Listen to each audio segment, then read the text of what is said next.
Pero anong kulay ba tinitingnan nitong mag-amang Marcoleta? Hindi China. Malinaw sa akin yan mga tol. Hindi kulay ng China. Kulay ng mga Duterte.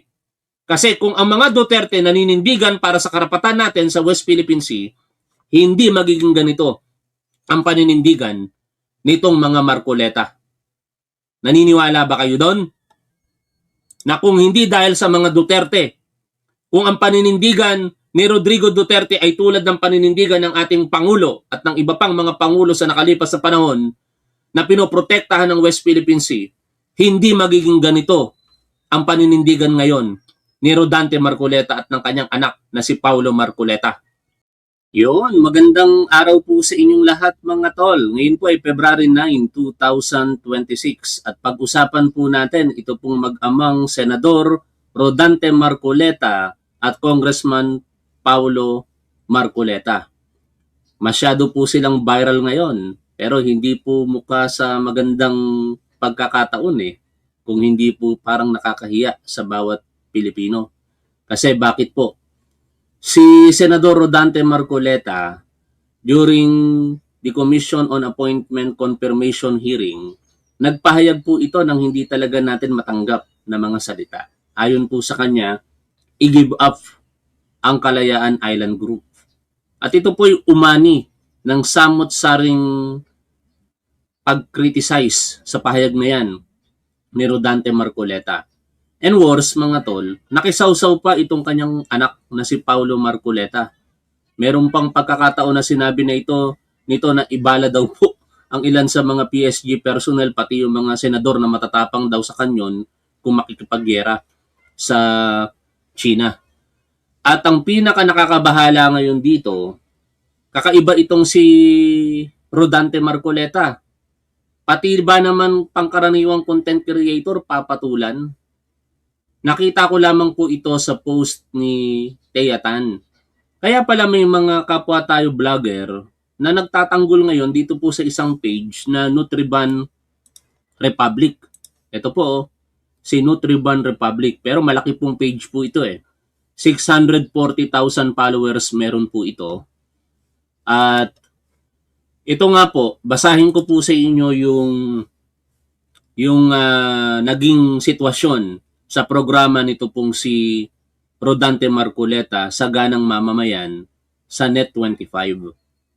Ayon po dito sa post ni Thea Tan, napanood niya si Senador Rodante Marcoleta sa programa nitong nakaraang gabi sa YouTube and nagulat siya, no?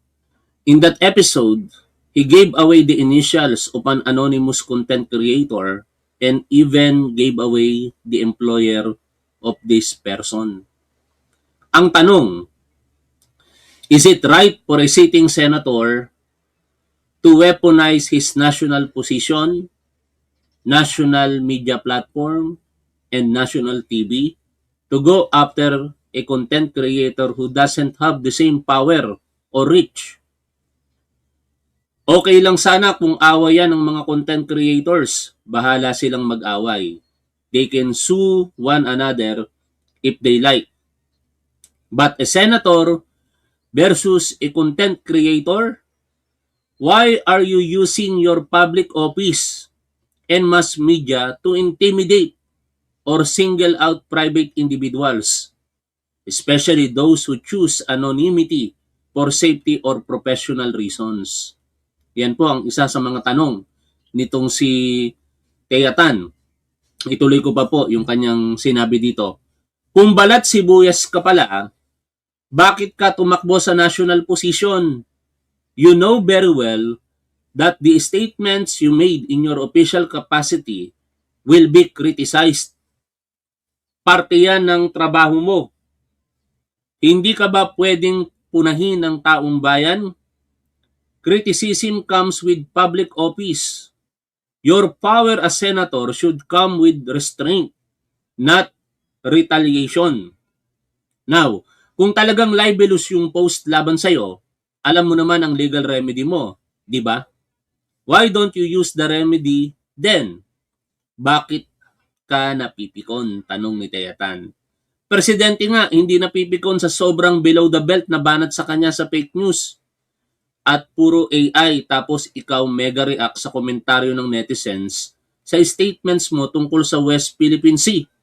O kaloka daw kayo, sabi ni Teyatan, Senador Rodante Marcoleta. Ito kasi yon mga tol, ano? Kung babalikan po natin yung pahayag ni Rodante Marcoleta, talagang magpapanting ang tenga po ninyo rito sa kanyang mga sinambit.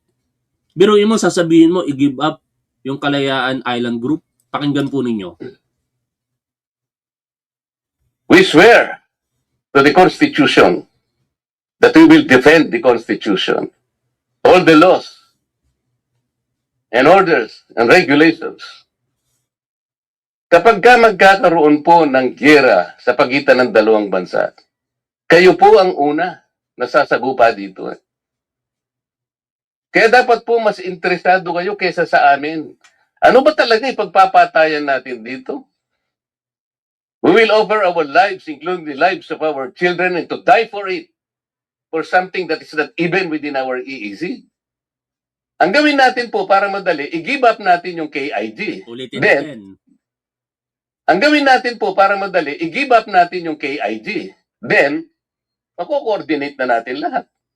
But until and unless nandun yung KIG, wala nga po nasa labas po ng ating exclusive economic zone. Paano po malalagay sa entire West Philippine Sea? Yan po. Yung kanyang naging pahayag na talagang tumabo po ng samot-saring kritisismo.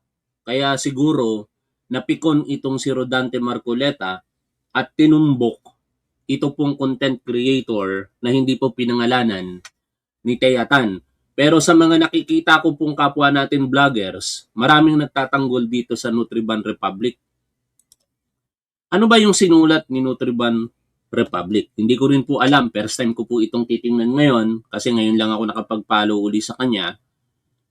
At marahil, ito yung dahilan kung bakit itong si Rodante Marcoleta ay napikon at tinutumbok itong si Nutriban Republic. Pero parang na-intimidate si Nutriban Republic Kasi may post siya rito. Sabi niya, I'll be stepping back from vlogging for a bit. I'm an empath and I absorb the weight of political discourse. In the Philippines, current climate paired with relentless trolling and hate, rest becomes necessary, not optional. Mukhang na-intimidate itong si Nutriban Republic. Pero tama yan. No? Kasi ako every now and then nararamdaman ko talaga yung stress, frustration dito sa trabaho namin bilang isang political vlogger. Every now and then kasi ang daming mga bashing, ang daming mga threats. Pero syempre, na-overwhelm yon ng suporta naman ng mga sumusuporta sa atin. Kaya patuloy pa rin po tayong nagtatrabaho at patuloy pa rin po nating ginagawa yung pagsuporta sa gobyerno at sa ating Pangulong Bongbong Marcos. Pero ito po yung particular na post nitong si Nutriban Republic. Sabi po dito, February 7, 4:30 in the afternoon. Yung video na ito na share ko po sa inyo mula kay Joseph Morong. Na-clip po ito sa confirmation hearing ng Commission on Appointment kung saan miyembro po itong si Senador Rodante Marcoleta at ito po ay noong February 4, 2026. Kaya definitely, in response po ito diyan sa naging pahayag ni Rodante Marcoleta na iulitin ko lamang po sa inyo mga tol sapagkat talagang hindi po katanggap-tanggap ito Even within our EEZ. Ang gawin natin po para madali, i-give up natin yung KIG. Then, mako-coordinate na natin lahat. Hindi po talaga katanggap-tanggap ang nadidinig po natin na i-give up po natin ang KIG. At ito ay nagmula pa sa isang senador. Kaya marahil out of concern para sa ating karapatan sa pagtatanggol para sa ating teritoryo, nagsulat po itong si Nutriban Republic at basahin po natin. Sa usaping West Philippine Sea, madalas nalilito naloloko at minsan sinasadya talagang lituhin ang publiko. Pero sa totoo lang, madali lang itong intindihin kung iisipin mong ang Pilipinas sa isang bahay sa tabing dagat. May tatlong malinaw na bahagi ang dagat sa harap ng bahay na ito: ang bakuran, ang palaisdaan, at ang palaruan. Ang bakuran or territorial sea, ito ang unang 12 hakbang mula sa pinto ng bahay o 12 nautical miles para itong mismong lupa ng iyong bahay. Ikaw ang may-ari, ikaw ang may kapangyarihan, at ikaw ang may karapatang magtakda ng batas at magpaalis ng ayaw mo. Sa madaling salita, ito ay soberanya para itong lupa pero tubig ang anyo. May maliit lang na paalala, sa ilalim ng batas internasyonal, pwedeng dumaan ang mga dayuhang barko sa tinatawag na innocent passage. Ibig sabihin, dire-diretso lang ang lakad, walang istorbo, walang paninilip, walang pagbaba ng gamit, at walang pananatili. Kapag may ginawa silang iba, may karapatan kang kumilos dahil bakuran mo ito. Ang palaisdaan o exclusive economic zone, ito ang umaabot hanggang 200 hakbang mula sa bahay o 200 nautical miles. Dito madalas nagkakagulo.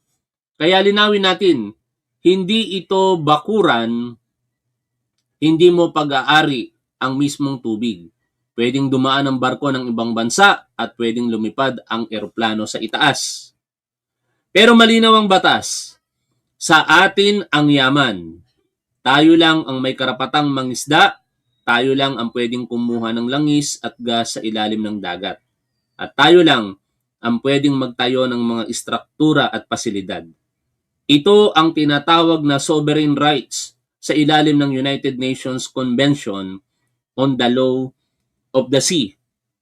Isipin mo itong parang private fish pond sa loob ng public park.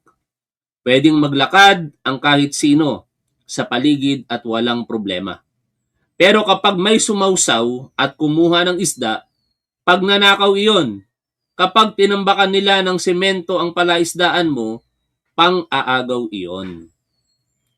At yung ikatlo, ang palaruan o high seas. Ito ang dapat lampas sa palaisdaan. Walang may-ari dito, pantay-pantay ang lahat. Ito ang tinatawag na common heritage of mankind. Dito malaya ang lahat. Walang inaangkin, walang monopolyo. Saan pumapasok ang West Philippine Sea? Ang West Philippine Sea ay hindi imbento. Ito ang tawag ng bahagi ng ating palaisdaan, ang EEZ ng Pilipinas sa kanlurang bahagi ng bansa. Hindi natin sinasabing bakuran natin ang buong dagat at hindi natin ipinagbabawalan ang pagdaan ng barko ng China, Amerika o kahit sinong bansa. Ang sinasabi natin ay simple lang, huwag niyong angkinin ang isda namin. Huwag kayong magtayo ng kampo militar sa palaisdaan namin. Huwag niyong itaboy ang mangingisdang Pilipino sa dagat na para sa kanila. Ang problema sa 9-dash line, dito bumabagsak ang claim ng China. Ang 9-dash line ay hindi bakuran at hindi rin ito EEZ.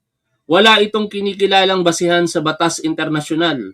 Para itong bully na dumating sa palaruan, gumuhit ng Crayola sa lupa at nagsabing akin na lahat ito kasama ang palaisdaan mo dahil lang daw naglaro noon ang ninuno niya noon. Hindi ganyan gumagana ang batas.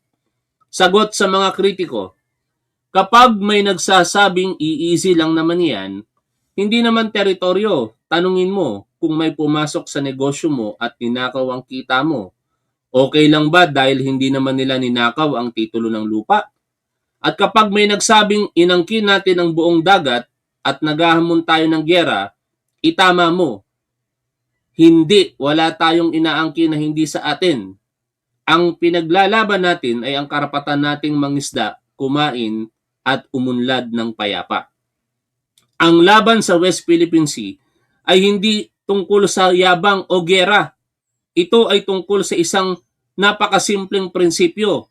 May bakuran ka, may palaisdaan ka, at may batas na nagsasabing bawal agawin ng iba ang yaman na para sa pamilya mo. Hanggang malinaw ito sa atin, hindi ito tayo o hindi tayo matatalo sa usapan.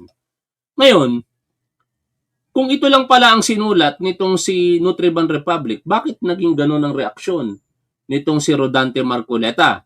Pero suriin natin yung iba pang post nitong si Nutriban Republic.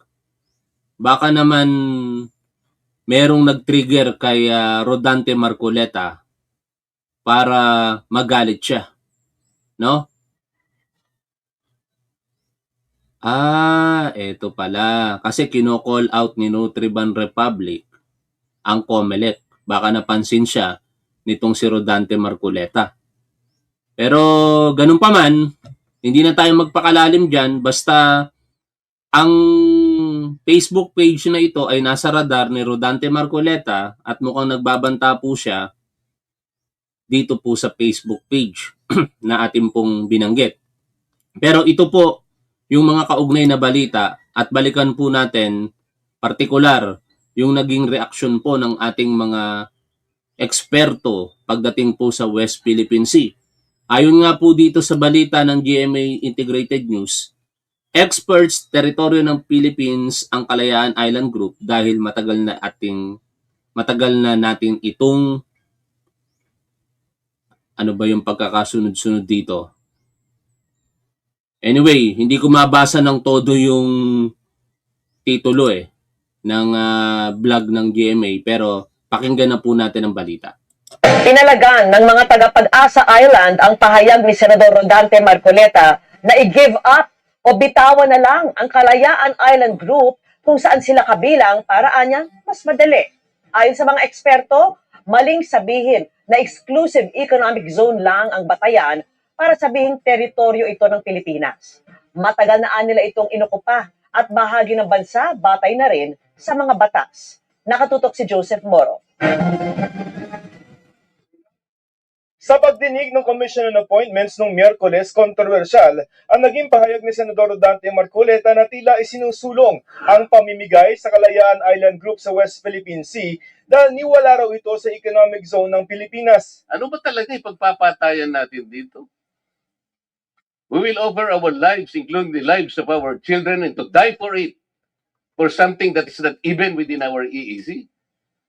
Ang gawin natin po para madali, i-give up natin yung KIG. Hindi ito pinalampas si Senador Panfilo Lacson. So atin yung Kalayaan Island Group. And Pag-asa Island is a barangay of the Kalayaan Island Group Municipality of Palawan, the province of Palawan. This is the only inhabited barangay in the Kalayaan Island Group and it is ours. Ang Kalayaan Island Group ay binubuo ng 7 isla at 2 bahura na sakop ng lalawigan ng Palawan. Ang land area nito mahigit 88 hectares, kaya ito ang pinakamalaking munisipalidad sa bansa. Sa Pag-asa Island may nakatirang halos 4 residente at nakatatag dito ang Biruin mo, walang Chinese diyan sa Kalayaan Island Group, partikular sa Pag-asa Island. Barangay po na nasasakop sa probinsya ng Palawan. Nag-iisang barangay diyan ng Kalayaan. Tapos merong isang senador na binoto ng ilang mga Pilipino sasabihin na i-give up yung ating karapatan sa KIG. Anong tawag doon? Mga tol, ano ang tawag o dapat itawag dito kay Senator Rodante Marcoleta? Kakaiba talaga. isang barangay. Ang buhay ng mga taga-Pag-asa hindi nalalayo sa buhay ng maraming Pilipino na nakatira malapit sa dagat. Pero sila araw-gabi nakaharap sa banta hatid ng mga barko ng China na abot tanaw lamang nila. Kaya hindi nagustuhan ng mga taga-Pag-asa Island ang sinabi ni Marcoleta. We were offended. We take offense for what he has said kasi parang anong silbi nung bayan namin? Anong silbi ng mga magigiting na mamamayan namin? Na kumbaga, they have already given up yung greener pastures elsewhere in the country just to stay there, bringing their kids.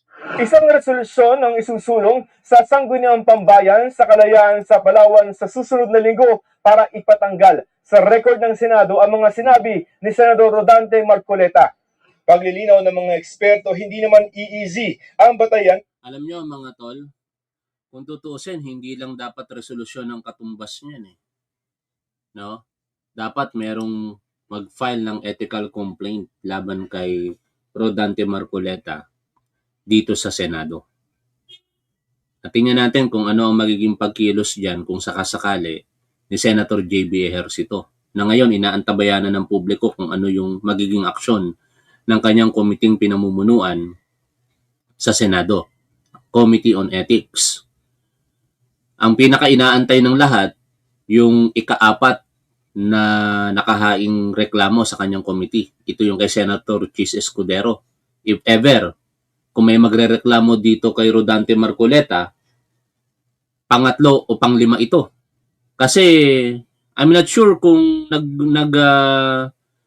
nag-pursue yung ethical complaint kay Rodante Marcoleta with regards doon sa kanyang statement of assets, liabilities, and net worth and yung sa kanyang SOSE, statement of contributions and expenditures. Magkaiba kasi yung sitwasyon.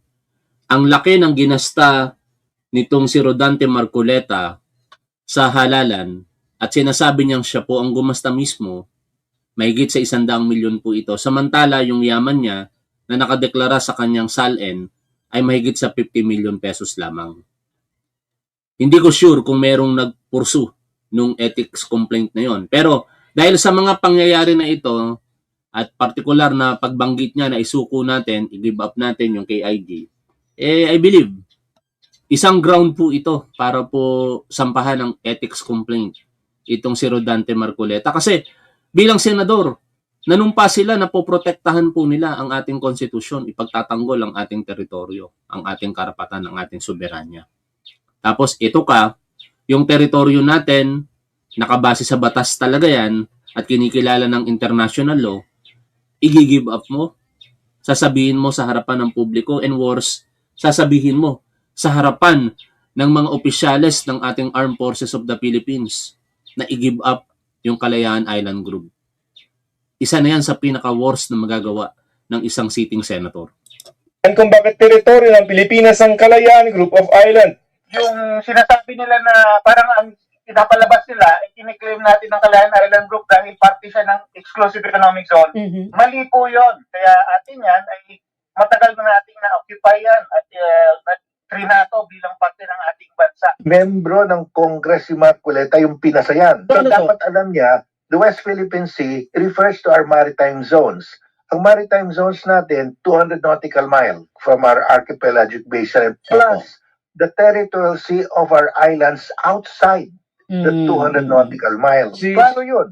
Basahin niya lang yung batas. Maraming batas na raw, domestic at international, ang nagpatunay na teritoryo ng Pilipinas ang Kalayaan Group of Island. At Presidential Decree 1596 na nilagdaan ni dating Pangulong Marcos Sr. na nagdeklara sa Kalayaan Island Group bilang teritoryo ng Pilipinas. Kinilala rin ng United Nations Convention on the Laws of the Sea o UNCLOS ang pagsaklaw ng Pilipinas sa Kalayaan Island Group. At ito ang basihan ng Republic Act 9522 o ang Archipelagic Baseline Law of the Philippines kung saan bahagi ng teritoryo ng Pilipinas ang Kalayaan.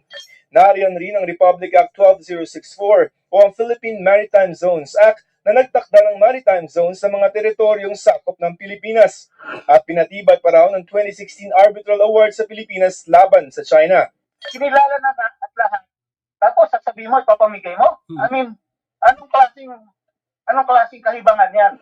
Batikos pa ni retired Supreme Court Justice Antonio Carpio kay Marcoleta. You're following the Chinese position. Dapat mag-register ka as a foreign agent. Okay. Kasi you are echoing the position of China. Patuloy namin hinihinga ng tugon si Senador Marcoleta. Para sa GMA Integrated News, Joseph Morong. At hindi lang si Senador Rodante Marcoleta ang nakikriticize ngayon. Kasi yung kanyang anak sumausaw. no? Ikinainis nga po ito nitong si Senador Ping Lacson eh. Puntahan natin yung page ni Senador Ping Lacson bago natin basahin yung partikular na balita ng Bilyonaryo News Channel. Ito po, no? Giving up. Partikular ito sa naging pahayag ni Marcoleta. The Kalayaan Island Group is no different from giving up Luzon Island or the entire country. Under international law, first discovery and possession of land that belongs to no one under the legal principle of res nullius or terra nullius is a recognized mode of sovereign ownership. Even non-lawyers were taught this in school. Tulad ng hindi dapat ipagsuko o isuko ang Luzon o maging ang buong bansa, hindi dapat isuko ang Kalayaan Island Group na kinikilalang pagmamayari ng Pilipinas. Sa ilalim ng prinsipyo ng res nullius or terra nullius, ang sinumang makatuklas at makapanakop sa lupain na hindi pag-aari ni numan tulad sa kaso ng KIG ay kinikilalang may-ari nito. Ngayon, dahil nga po itong si si Paulo Marcoleta ay nakikisawsaw, pinansin na rin siya ni Senador Lacson. Pahayag na gawing bala sa kanyo ng isang Coast Guard spokesperson at ilang senador, wala yan sa lugar, sabi ni Senator Ping Lacson. Basahin po natin yung partikular na balita. Lacson Islam's Marcoleta's son for suggesting PCG spokes some senators as canon fodder versus China. O yan na. Senate President pro tempore Panfilo Ping Lacson on Sunday Islam Paulo Henry Marcoleta, son of Senator Rodante Marcoleta, for suggesting that the Coast Guard spokes and arrogant senators be placed on the front lines if China declares war on the Philippines. Nananakot pa, no? Lagi nilang sinasabi magkakagyera. Saying the lawmaker's son resorted to an ad hominem attack. Suggesting to use the PCG or Philippine Coast Guard spokesman and some senators as cannon fodder if China declares war against the Philippines is uncalled for. He should visit Pag-asa Island in the KIG and see for himself the functioning local government there. Parang hindi yata nakikita nitong mag-amang Marcoleta ang katayuan, kalagayan diyan sa Pag-asa Island. Ito po yun eh. Kaya kung ikaw, senador ka at kongresista na nagmamahal sa kapwa mo Pilipino, dapat pinagtatanggol mo sila at hindi mo sila iiwan. Ito yung pupunta residents. Makikisakay ka sa Air Force o kaya yung mga RORE mission, mga lumalakad na mga Navy ship. Pilipino.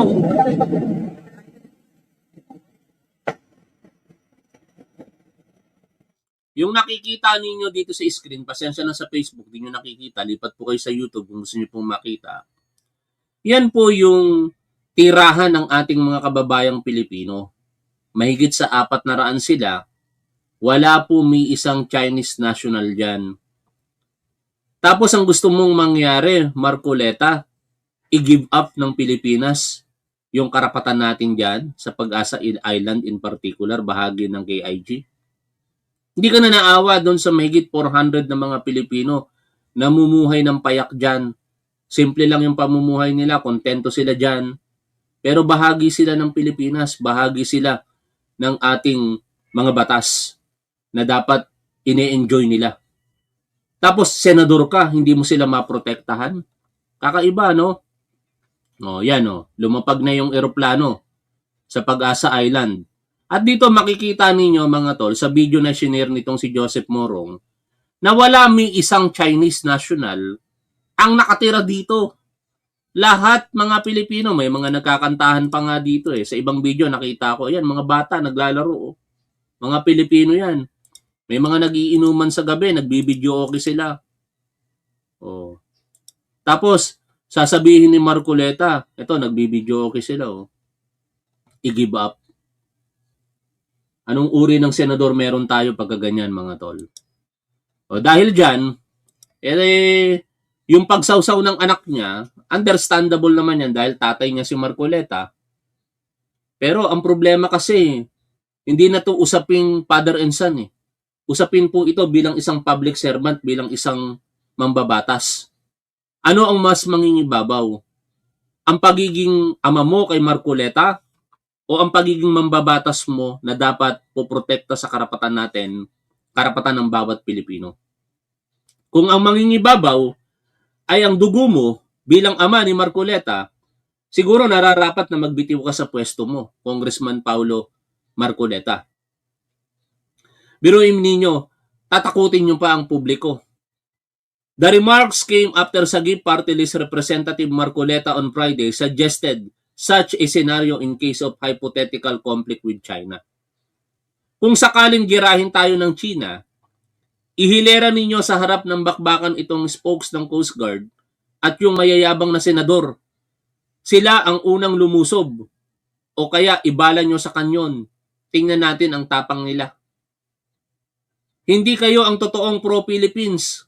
Kayo ang traidor dahil sa kayabangan ninyo. Nilalagay nyo sa alanganin ng mga Pilipino. Wow! Kakaiba ito, mga tol. Pero syempre, yung mga tunay na makabayan at lingkod bayan, simple lang naman eh. 'Di ba? Inaanyayahan itong mag-amang Marcoleta, partikular nito pong si Commodore J. Tariela, na sumama, na bumisita sa Kalayaan Island Group para makita nila para sa kanilang sariling mga mata na ito yung kalagayan doon. Uulitin natin, walang Chinese national doon, puro Pilipino ang nakatira doon, kaya bakit mo i-give up yung karapatan natin doon, Senador Rodante Marcoleta?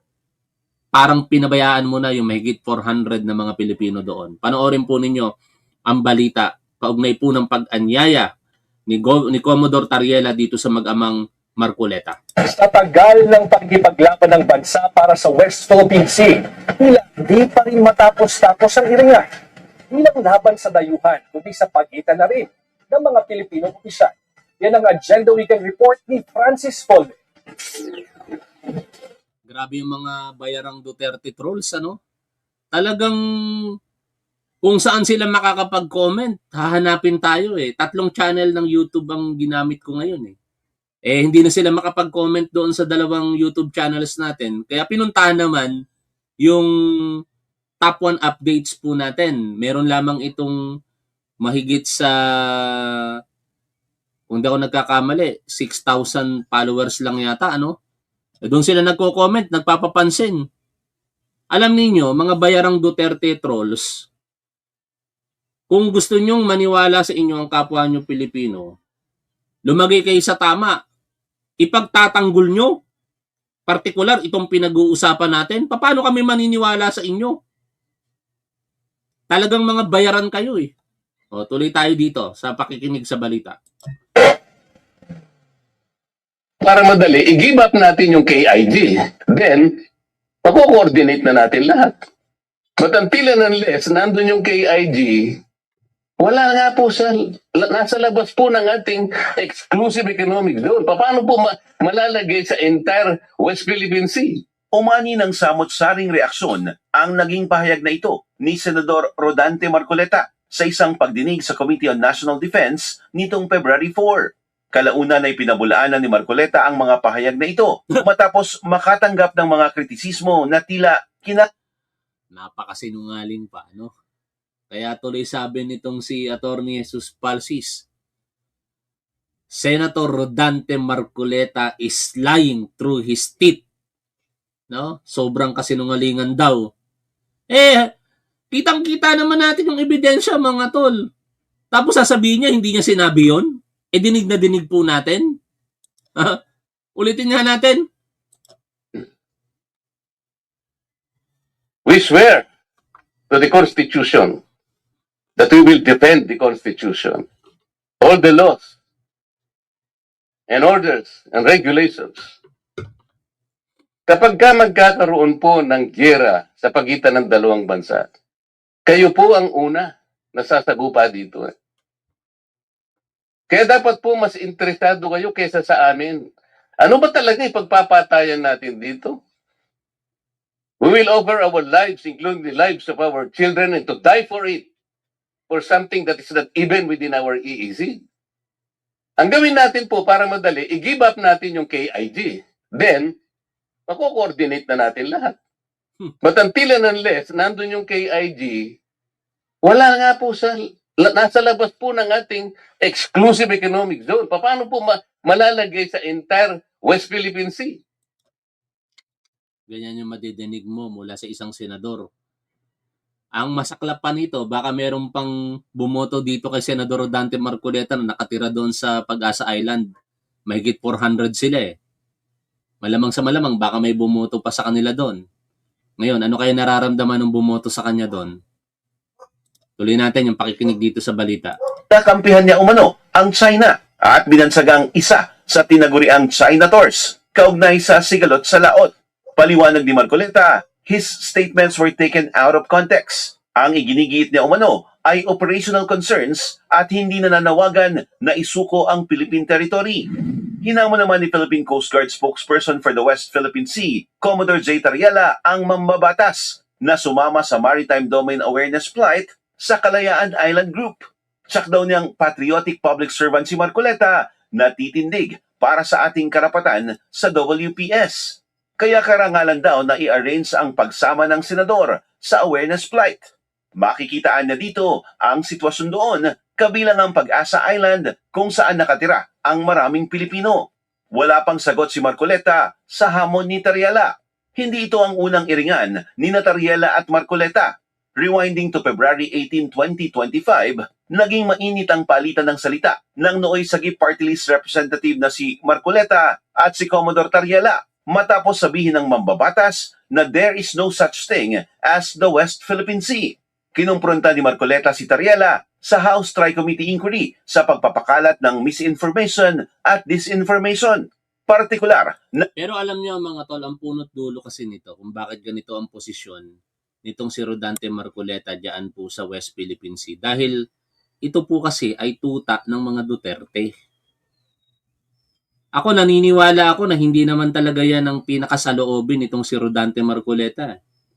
Bilang isang abogado, alam na alam niya kung ano yung itinatadhana ng batas.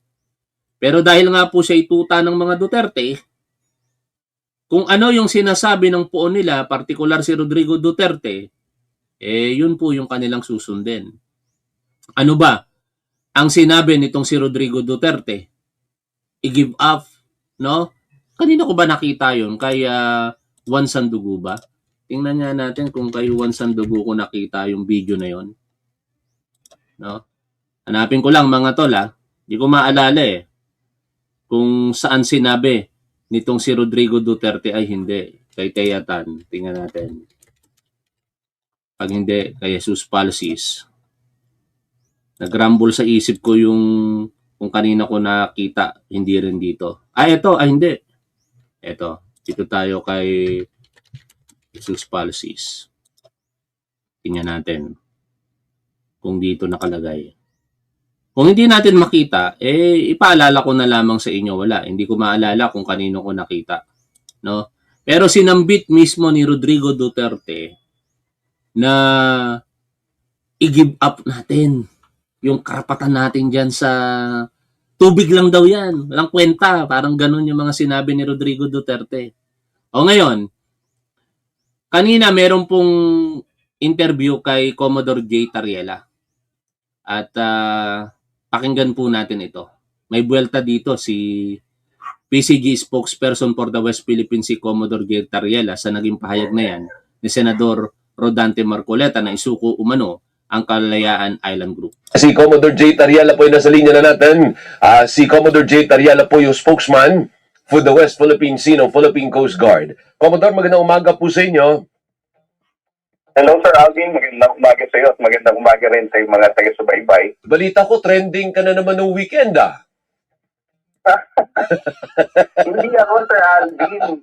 Yung in-invite ko. Oo, pero syempre nakakunik yung pangalan mo doon. Hindi inevitably dahil ikaw yung nag-invite ay kasali ka rin, ano po. But anyway, tinanggap na po ba yung imbitasyon po ninyo para sa mag-amang Marcoleta na sumama sa pagpapatrolya sa Kalayaan Island Group? Wala pa nga, Sir Alvin eh. I've been waiting for the response kung sasama sila para ma-schedule natin agad. Marami na rin mga media friends ang nag-volunteer to join the MDA flight kapag kasama na daw yung Marcoleta father and son. Hindi, pero napapansin ko, mukhang regularly, nagpapadala din tayo ng mga mamahayag doon. Kagaya sa ABS-CBN, ang dami na naming reporter na nakapunta dyan. Sina Johnson, sina Rafi, ang dami, to name a few. Marami na po. So regular naman din po talagang binibisita ng Coast Guard at ng Armed Forces yung mga kababayan po natin sa Kalayaan. Yes, Sir Alvin, no? Under this administration, mas marami tayong lipat dito, mas marami tayong MDA flight, mas nagpapakita tayo ng pagtindig at pagpapatrolya sa ating karagatan sa Kalayaan Island Group, no? So, totoo yung sinasabi mo, we are open to invitation sa mga media friends natin for them also to document, no, na may mga kababayang Pilipino tayo dito, and it's not just military forces ang nasa Pag-asa Island, kundi may mga ordinaryong Pilipinong nandito. Tama. And how did you take the statement of the good senator? Yung sinabi niya na, kasi hindi ko maintindihan kung taken out of context ba siya, kasi talaga namang sinabi niya na parang para ang dating is, para wala tayong problema, o di tanggalin na natin sa teritoryo natin yung Kalayaan Island Group, o di mapaplak na natin ano yung mga coordinates natin. Tama ba siya doon? O may mali din sa statement niya per se? Alam mo, Sir Alvin, ang naalala na lang natin yung sinasabi niyang i-give up no? Pero kapag pinanood mo yung buong clip ng video na yan na ginawa sa commission appointment, Opo. he actually started by attacking me.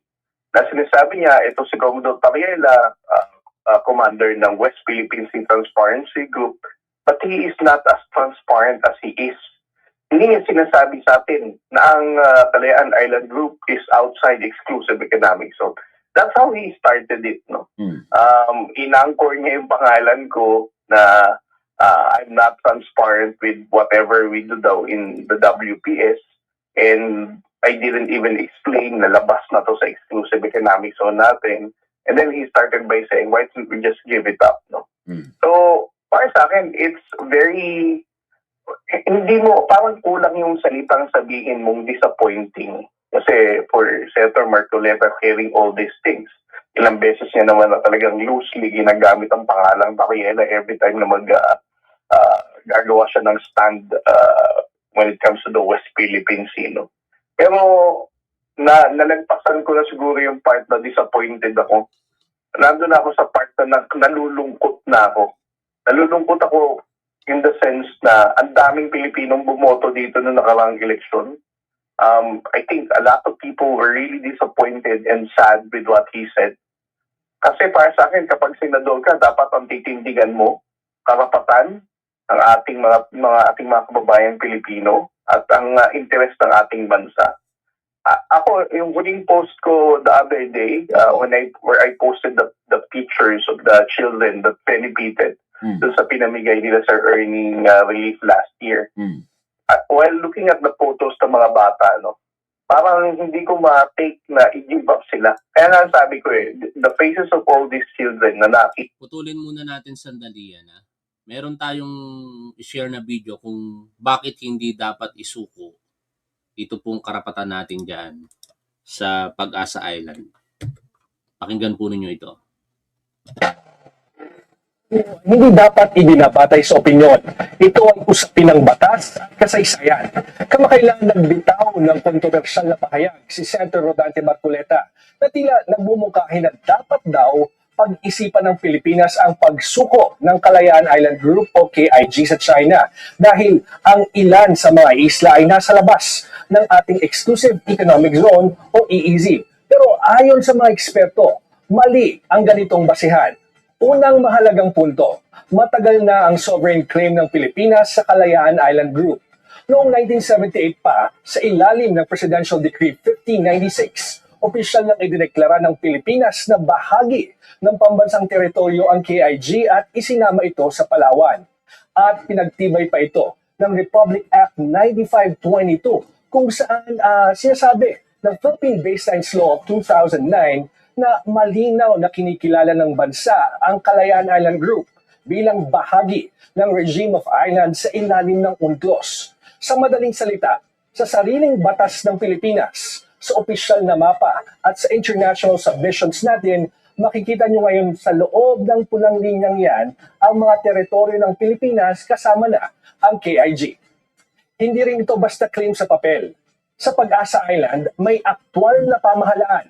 May mga Pilipinong residente, may paaralan, health center at pasilidad ng gobyerno. Sa international law, yan ang tinatawag na effective occupation and administration, isang matibay na ebidensya ng sovereignty ng isang bansa sa isang lugar. Ano naman yung kaibahan nito sa EEZ? Ang EEZ ay 200 nautical miles kung saan may karapatan ng isang bansa sa resources sa dagat. Sa kaso ng Pilipinas, ang hangganan nito ay yung blue na linya na nakikita nyo dyan.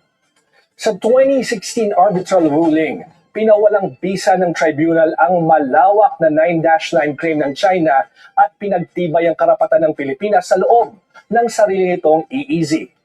Bagamat hindi nito tinukoy kung sino ang may-ari ng mga isla, lalo nitong pinalakas ang legal na posisyon ng Pilipinas sa West Philippine Sea para gamitin at pakinabangan nito. Sa madaling sabi, ang EEZ ay hindi basihan ng pagmamay-ari ng lupa o isla. Kaya kahit may bahagi ng KIG na lampas sa EEZ ng Pilipinas, hindi ito nangangahulugan na nawawala ang karapatan natin doon. Halimbawa, bagamat nasa labas ng EEZ ng Pilipinas ang Pag-asa Island, ang sentro ng bayan ng Kalayaan, bahagi pa rin ito ng Pilipinas dahil nakita ko mismo doon na ang mga Pilipino ang nakatira at bandila ng Pilipinas ang nakataas sa isla. At nangyayari din ito sa ibang bahagi ng mundo. Halimbawa, ang Guam ay malayo sa mainland pero bahagi pa rin ito ng teritoryo ng Estados Unidos. Ganito rin ang prinsipyo sa Kalayaan Island Group. Ang distansya sa EEZ ay hindi makakaapekto. Di ba, Marcoleta, common sense? Iyon ang pinakamagandang halimbawa. Yung Guam, bahagi ng teritoryo ng Estados Unidos. Napakalayo nun sa mainland USA.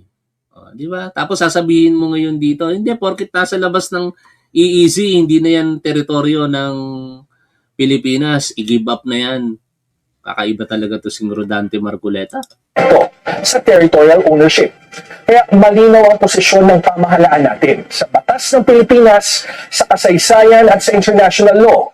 Ang batas ng Pilipinas, kasaysayan at international law. Dapat bilang isang senador at bilang isang abogado, mas alam mo yan Senador Rodante Marcoleta. Ang Island Group ay matagal ng teritoryo ng Pilipinas at mananatiling teritoryo ng Pilipinas. Walang isusuko, walang bibitawan.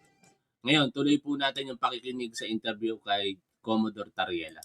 Kita ko, when we went to Pag-asa, these are faces that are really worth dying for. Na ang ating armed forces of the Philippines, Philippine Coast Guard, and Philippine National Police will never give up the future of these kids. No? Lepo, teka muna. Kumato, teka muna. Factually correct ba siya? Nung sinabi niya, sabi niya itong si Tariela kasi, hindi naman niya minimension na outside yan sa EEZ, sa Exclusive Economic Zone ng Pilipinas, yung Kalayaan Island Group. Well, Sir Alvin, sinagot na to ni Attorney Jay, sinagot na to ni Justice Carpio, sinagot na to ng pinakamagagaling na legal luminaries natin. No? It is outside the exclusive economic zone, but we have been occupying this for so long a time. As a matter of fact, merong local government dito. It's part of the local government of the province of Palawan. At may mga kababayan tayong Pilipino dito. I won't go on technical, legal details of it. Again, this was already explained by the lawyers, no? The legal minds. Pero sabi ko na meron tayong soberenya at laban dito. Opo, sabi ko nga po, kung ganun yung argumento na malayo siya sa atin, kasi lagpas siya sa EEZ, o di hamak na mas malayo siya sa China. Kung distansya din lang yung pag-uusapan, mas super lagpas siya sa 200 nautical miles, hindi ho ba? Yun ang pinaka-pilosopong sagot diyan kay Marcoleta. No, kung ang katwiran ni Marcoleta lagpas sa EEZ natin, kaya hindi dapat nating kilalanin yan bilang teritoryo natin, paano naman yan? I-give up mo, Senador Rodante Marcoleta, yung KIG. Di hamak na mas malayo sa EEZ ng China ang KIG. Totoo, Sir Alvin, no? Kung ang argumento niya, hindi yan atin dahil lagpas na exclusive economic zone, gaano na nagtalayo sa China? Gaano na nagtalayo sa Vietnam yan? Sobrang Kung hindi layo. atin yan, kanino yan? Kaya nga, sobrang, at saka halimbawa yung Greenland, ikako, yung Greenland, libo-libong milyang layo niyan sa Denmark. And yet, Denmark owns it. So, hindi distansya ang pinag-uusapan kung kanino, sinong nagmamay-ari nun, the mere fact of possession. Ibig sabihin, nandun na tayo, may LGU na nga tayo dun, may Comelec tayo dun, may Marines tayo dun. O di atin na We yun. have possession and effective control. Meron tayong tao dito, meron tayong established local government dito. So, hindi ko magets kung ano yung pinaglalaban ni Senator Marcoleta, pati nung anak niya. Kaya nga ako rin, hindi ko rin maintindihan, pero ang mas nakakatakot, ang mas nakakabahalay kamo, I don't know if ikaw nagsabi noon o some commentator o some politicians, ang mas nakakatakot po yung nag-i-echo ng stand opposition ng China. Kasi iba yung isipin mo ngayon, bakit para-pareho sila ng stand ng China? Hindi ba dapat ang stand niya dahil Pilipino siya? Nakakatakot talaga, no? Yung ginagawa nitong si Marcoleta. Pero alam niyo mga tol, sino ba ang mas higit pa rito kay Marcoleta? Di ba, ginawa ni Marcoleta bilang senador, sinabi niya, i-give up natin yung karapatan natin dyan sa Kalayaan Island Group para wala nang maging problema. Pero tingin ko, mas mahigit pa sa kanya. Ito yung mga tao na katulad ko, vlogger, o katulad ninyo, mga manonood, na ina-amplify pa yung mensahe ni Marcoleta at sinisikap na paniwalaan ng mga kapwa po natin Pilipino. May mga vlogger na ganun. In support dahil sa mga Duterte. Dahil nakasuporta si Marcoleta sa mga Duterte, susuportahan din nila yung sinasabi ni Marcoleta at nagpapakalat sila ngayon ng mga naratibo para sumuporta sa mga pahayag na yan ni Marcoleta. And tingin ko doon sa mga ganung tao, mas worse yun kaysa kay Rodante Marcoleta. Kasi alam naman nilang mali na yung sinasabi ni Rodante Marcoleta. Pero pilit pa rin nilang sinusuportahan dahil sa supporter sila ng mga Duterte tulad ni Rodante Marcoleta. Yung stand opposition ng Pilipino o ng Pilipinas? Yung ngayon babalikan ko, Sir Alvin, no? Imagine kung merong followers tong si Senator Marcoleta. At ganito yung paniniwala niya. Na lumilinya sa paniniwala at ipinaglalaban ng China. Di sabihin na natin may 20,000 o 10 million naniwala sa kanya. So yung 10 million na yun, maniniwala na rin sa linyahan niya, na linyahan naman na ginagamit ng China to justify their illegal claim. Kaya nga, di ba? So paano matatapos ito? May nabasa din akong item related to that na ang gustong mangyari kasi ng tilabagan ng Department of Foreign Affairs ay idaan natin lahat sa diplomasya, which we are doing. Nakailang libong file na ba tayo ng mga diplomatic protest, Pero sabi ng taga-DFA, hindi nakatutulong yung mga ganitong klaseng pagtatalo sa effort naman nila to solve the issue in a diplomatic way. Kaya lang, ang tanong doon, ilang dekada naman natin ginagawa to? Sumusunod ba sa atin ang China pag ginamit natin yung diplomasya? May pag-usad ba? Usaping diplomasya, lagi namang ginagawa ng Pilipinas Sino bang hindi gumagawa ng usaping diplomasya? China. Kita niyo naman kung paano tayo hinaharas ng mga yan sa West Philippine Sea. Di ba? O ngayon, puntuhan natin itong si Rodante Marcoleta. Tama ba yung ginagawa ni Rodante Marcoleta? I believe 100% except sa mga Duterte supporter dito na nanonood sa atin, magsasabi na mali siya. At hindi karapat-dapat talaga yan para sa isang senador na sabihin ang mga ganyang bagay. And worse, pinaka nakakahiya doon, sinabi niya yon mga tol, sa harapan ng mga sundalo. Ang mga sundalo na nagtatanggol sa ating seguridad, no? Ang mga sundalo na handang ialay ang kanilang buhay para lamang mapanatili ang demokrasya sa ating bansa. Basahin ko sa panghuling bahagi ng ating live streaming itong post ni Colonel Harold Cabunok. In response dito sa pahayag nitong si Paulo Marcoleta. Sabi kasi ni Paulo Marcoleta, ulitin ko lamang po kung sakaling girahin tayo ng China, ihileran nyo sa harap ng bakbakan ng spokes ng Coast Guard at iyong mayayabang na senador. Sila ang unang lumusob o kaya ibala ninyo sa kanyon, tingnan natin ang tapang nila. Sabi ni Colonel Harold Cabunok, real talk lang, kung lulusubin tayo ng China, kaming mga sundalo ang maunang haharap sa dayuhang puwersa.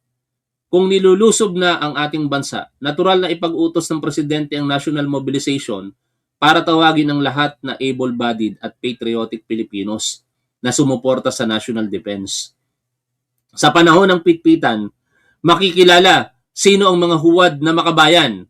Makikilala ang bahagang buntot kahit inaapakan ng karapatan. Kaya nga bago nangyari yan, nagsasanay ang mga sundalo sa pagdepensa ng bansa. Pinapalakas namin ang aming kakayahan at kagamitan para magkaroon ng credible deterrence sa mga mananakop na dayuhan. Kaya instead na takutin kami na lumaban kung kinakailangan, ang aming paghahanda sa pagdepensa ng ating bansa ay dapat sinusuportahan. Lastly, kung national interest ang pag-uusapan, dapat kulay ng watawat ng Pilipinas ang isa nating tinitingnan